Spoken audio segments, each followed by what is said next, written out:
early days of no-tilling, we'd started dabbling with it in the mid-1980s on certain crops. And it wasn't until 1991 that we went 100%. And I kind of had an aha moment, what we call noble blading. It was a big V-plow that we used to work our oats and wheat stubble with after harvest. And what it ostensibly did is it just sheared the soil surface about 4 inches deep. And it looked as though the residues were everything looked fine, but underneath the soil surface it basically sheared everything away. And I got out and looked, and I noticed that a big slab of soil had popped up and it was just full of earthworm holes.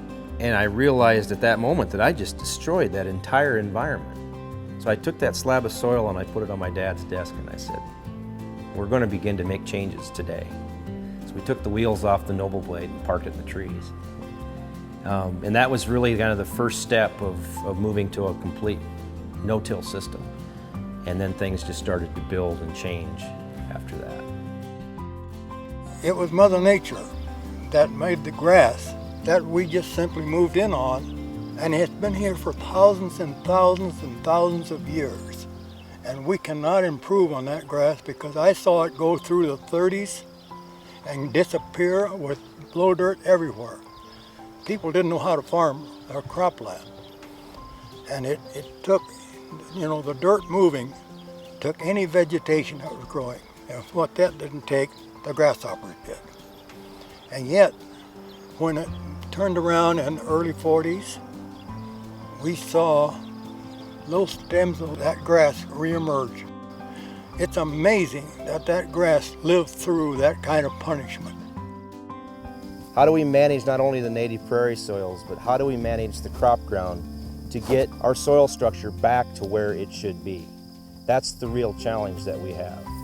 I think the first step is to understand and gain an understanding of what we're dealing with in the native prairie soils. This is a perfect system. Mother Nature intended it to be this way, and it works. And this is the kind of system I want to get our crop ground back to. When we plant in our field, we disturb less than 15% of our soil surface, and that's just what we do. We don't do it because it saves us money or anything like that. We do it because it's the right thing to do. The soil is our biggest resource, and it's necessary for us to treat it, as best as we can. So that it's never a question about whether or not we should conserve our resource. It's just how we can do it best.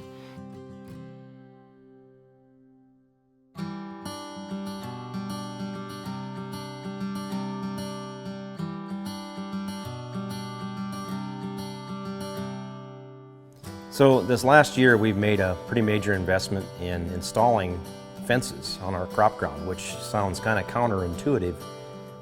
In the last 50 years it's been the common practice to eliminate the fences and farm as much as you possibly can. But we're trying to bring it back where we can put cattle back on the cropland fields. And the reason for that is as we do more and more cover crop and doing more and more residue, have more and more residues out there, we need to figure out how to capitalize on taking up those nutrients and utilizing those residues. So we're installing fences around all of our crop ground that we have access to water so that we can in fact get cattle back on those acres during the winter months, the late fall and early winter months. The cows that we actually manage on our place, we refer to them as a genetic parent stock cow herd that really controls a lot of genetics for a lot of different animals at the end of the day. We've got 13 cooperator herds that help us make bulls. We merchandise 3,500 bulls, as Dad probably said. They all come in to our cow herd basically and select the best genetics that cow herd can produce. So if you think of it as a genetic pyramid, this cow herd at the end of the year, in 1 year's time, has a genetic influence on over 100,000 calves. The Jorgensens, they are so uniquely integrated within all their operations. They don't make any changes here without really studying what's going to happen over here. So whenever we make a recommendation on the cattle side, it's presented to the farming side also, so that we make sure we're not adversely affecting one operation over the other. I think the key to our success is we have a Monday morning meeting starting at 6:30. My brother Brian, my son Cody, and now my nephew Nick, we talk about the issues of the previous week, and then we talk about the issues that are coming up. And then an hour later, we have a weekly meeting with our employees. We can all talk sanely among ourselves now and talk more as a team. The things we do are kind of a pain in the butt. The way we have to manage our cattle, it's an insanely difficult task. It has to be more detailed, and it takes more people to manage it. So the fact that they deal with that really shows that they have passion. We're a big family, and and that's another key reason that things work so well here. Is everyone just is involved and feels like they're part of something bigger than themselves.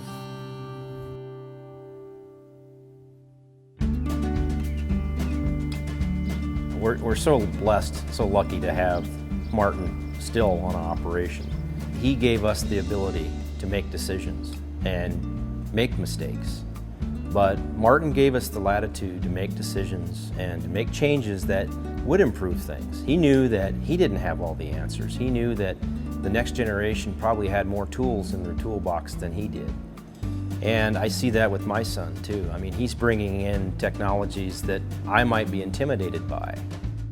As the youngest person here at the farm, I kind of have a different perspective on technology and things like that a lot of other people don't.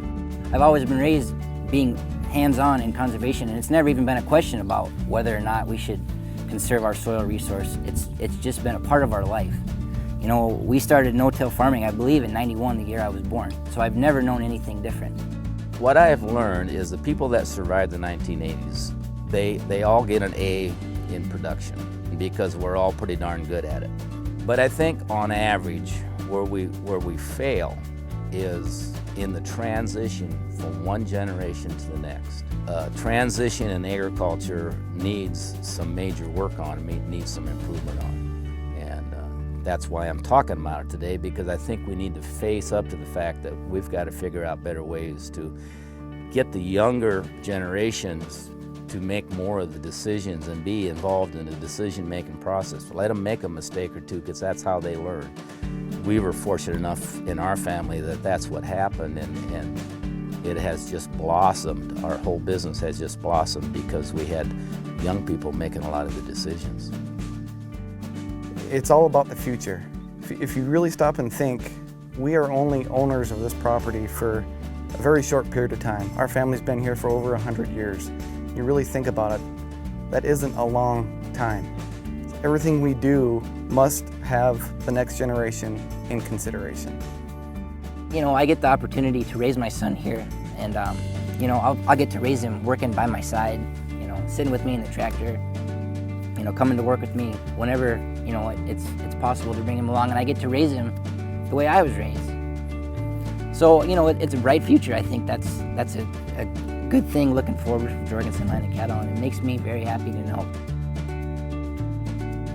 Winning the award really kind of solidified in our minds that the things that we were doing are right and good. And so the challenge, I guess, and the thing that I'm most concerned about is that we can carry that message forward and help others. And also continue to improve what we're doing. What the award does, it celebrates these families and what they're doing on their farm and ranch, which is great.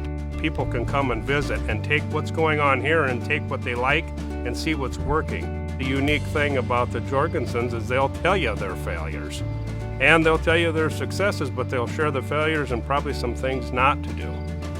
It really solidified in my mind that all the trials and tribulations and all the good things and the bad things that have happened over the years in developing our no-till system and developing our range rotation systems, that, yeah, it is the right thing to do. Not necessarily always the most beneficial thing to do from an economic standpoint, but from a soil perspective, it's the right thing to do. The most valuable resource that we have is the soil. And we can, in fact, make the soil better and make a living on it.